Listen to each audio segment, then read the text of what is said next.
Hello, dear friends. I'm here with you, Sofya Dorinskaya, President of the International Bureau for Human Rights and Mental Health and head of the Medical Information Center of Sofya Dorinskaya. Today I will tell you how to use antibiotics for acute respiratory viral infections, ARV, or acute respiratory diseases, ARD, and why it is incorrect to start taking them when you feel the first signs of the flu.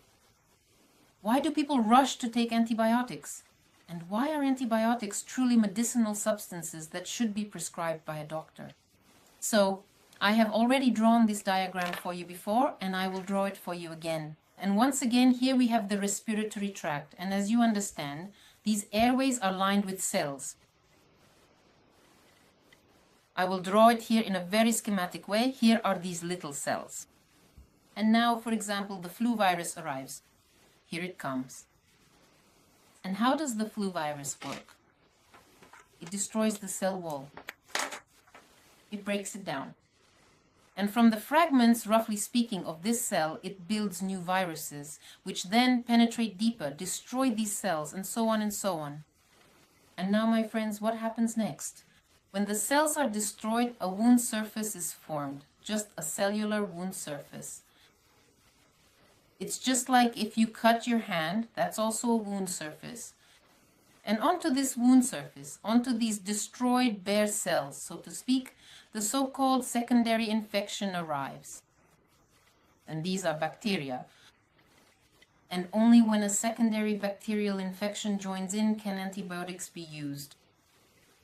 Antibiotics, ante means against, bio means life.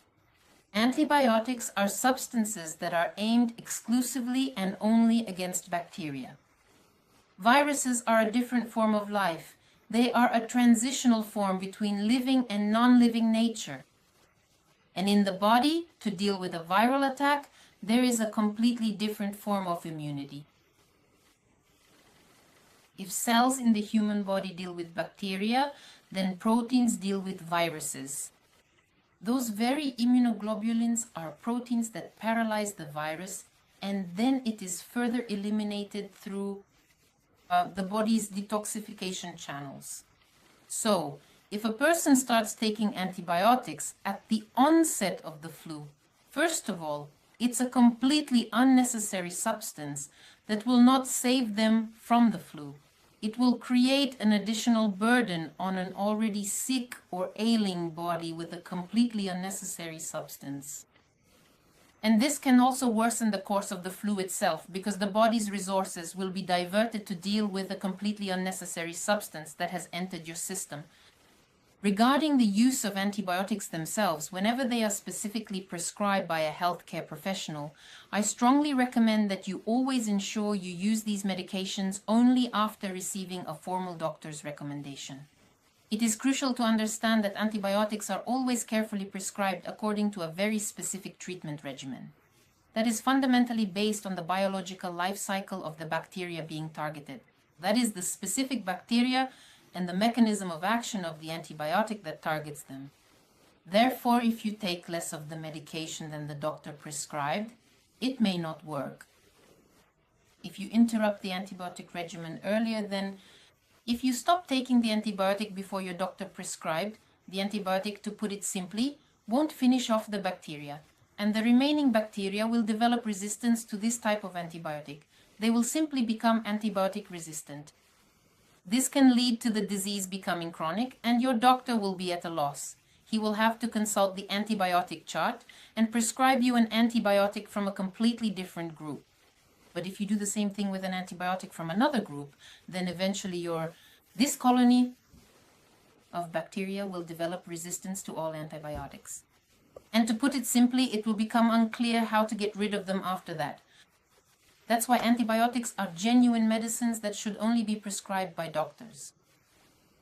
And that's what my video today is about. I want to address this to mothers and grandmothers who sometimes very thoughtlessly start giving antibiotics to their children. You must not do this. At the very least, you should understand what is happening in the human body, and you need to monitor at what stage the illness is currently at, and whether a secondary infection has developed. There are certain signs by which a doctor determines the onset of a secondary infection, and when it is time to prescribe or add antibiotics to the treatment plan. I hope I have clarified to some extent the question of when antibiotics should be started in cases of acute respiratory infections or viral respiratory infections. And I want to say that doctors are your friends. They are your allies. They truly want you to get better, to recover. And always consult your doctors about whether you or your children need to take antibiotics or not. This was Sofya Dorinskaya with you. All the best. Goodbye.